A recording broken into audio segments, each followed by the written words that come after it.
大家下午好，今天是6月25号。那么今天下午我们继续之前所说的优等生计划系列更新。那如果还不了解的朋友，可以在 B 站翻一下我之前的视频。那么咱们上一次关于优等生计划的系列更新是在上一周的18号和20号，分别公布了港股的 Top 1和美股的 Top 1。那么这个系列也是我自己从美港股当中的热门领域中挑选出来的走势健康、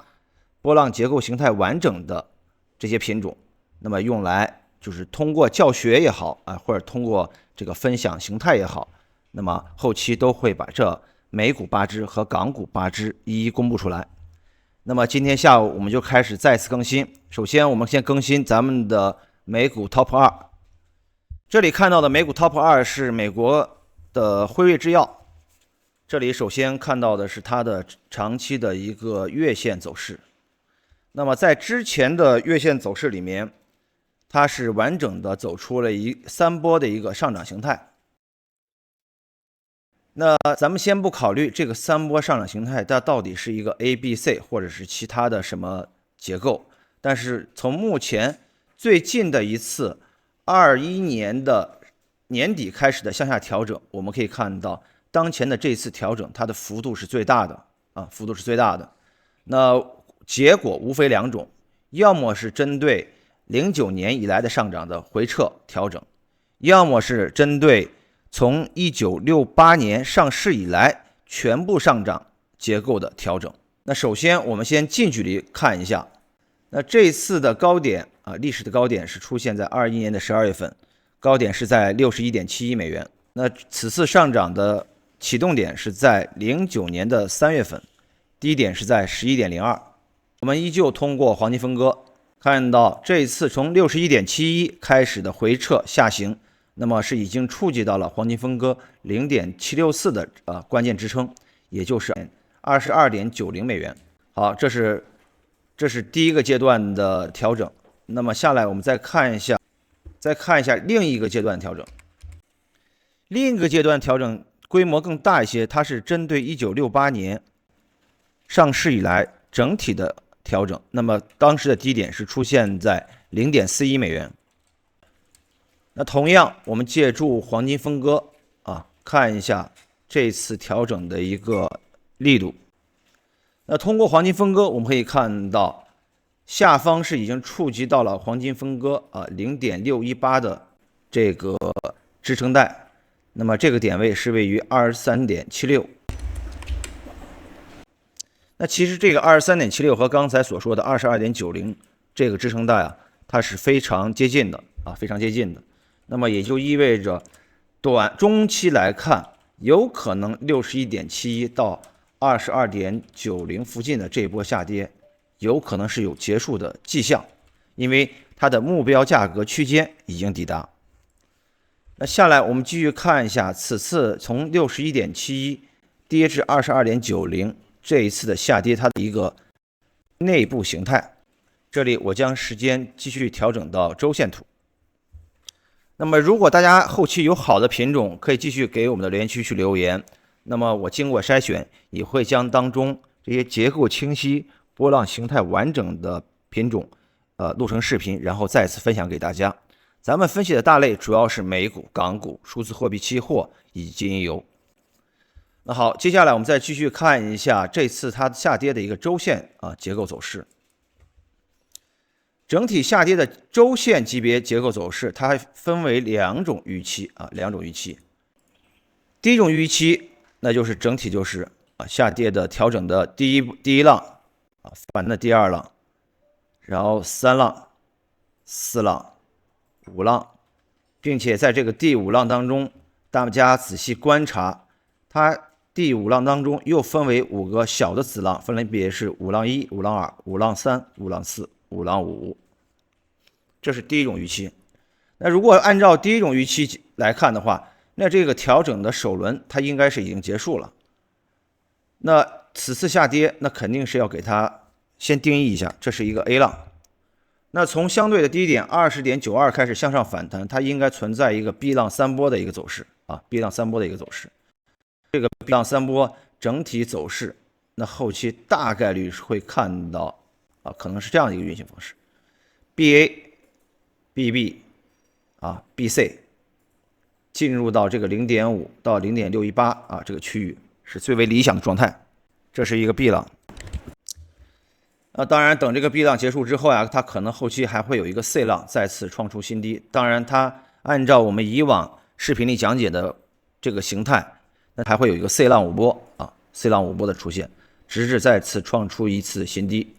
那其实通过这种划分方式的话，那我们知道了，我们当前就是处于这个 B 浪反弹的一个初期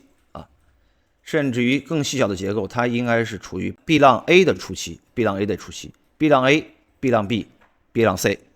那后期上方整体看到的目标，刚才所说了，最为理想状态是看到50%到0.618这个区域，也就是41.30到46.10。当然，咱们当前看的是周线图，所以以上的结构目标它是需要很长的一段时间的，并不是说一蹴而就，在短短1-2个月之内就会完成的，那么不现实。那首先，其实当下我们就是分析这个 B 浪整体开始上涨或者是反弹的它的更小级别的一个内部形态。那我们将时间继续调整到天图。从天图来看再借鉴刚才3波的一个幅度来看的话，那当前我们是处于这个 B 浪 A 当中。那如果按照 B 浪 A 的上涨幅度来看的话，那么这当中肯定还有更次级别的一个子浪划分。那目前按照当前的这个反弹上行结构，我们首先还是画出黄金分割，研讨几种它后期所将会面临的变化。那第一种就是子浪1、子浪2、子浪3、子浪4、子浪5。等这个子浪5波走完以后，再出现一个调整，比较深的调整，然后再次向上运行新一轮的1、2、3、4、5。那等这个结构全部走完，才有可能完成 B 浪 A 的第一波形态B 浪 A 的第一波形态。那其实现在我们可以看到，当前我们就处于 B 浪 A 当中的子浪1的后完成。二次探底，这是子浪2，再次上涨，这是子浪3。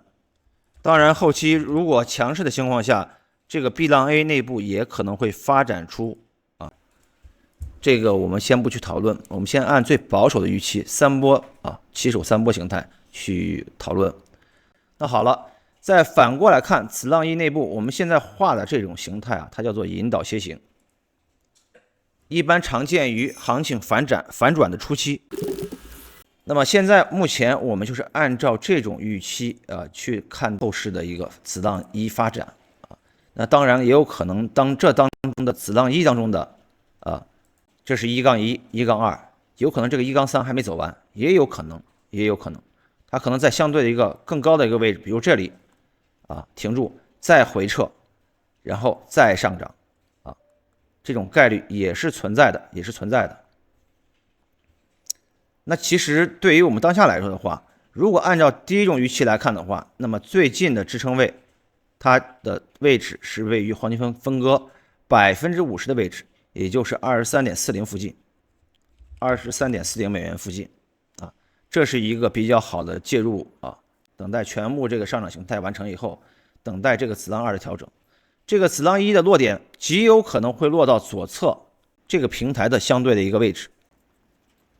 它可能在这样的一个位置受到限制，然后展开一个回撤。那当下我们可以稍微借鉴一下，刚才说的是这个子浪1内部的一个小级别支撑节点在 23.40 美元。那么如果子浪1走完之后，我们等待子浪2的一回撤，那么后期的下方节点那是位于 23.70 到23.70到23美元。短期的和中期的支撑区域，它基本是重叠的啊，基本是重叠的。我们只需要等待上述的位置到来以后，出现这种底分型或十字星，我们就可以建立底仓啊，尝试后期看涨做多。那么以上就是咱们关于这个优等生计划的今天去分享的第二个美股的 Top 2啊，是辉瑞。那通过以上的分析，我们大概也就梳理出来它当前的走势的一个结构啊，因为这里面刚才也说了，子浪3完成之后 ，B 浪 A 有可能结束，有可能也会发展出子浪4、子浪5，这个后期等待出现这样的3波结构之后，我们再根据它反弹的幅度，再去研讨哪一种可能性更大一些啊，更大一些。好，今天下午的关于这个视频到此结束，我们下一期再见。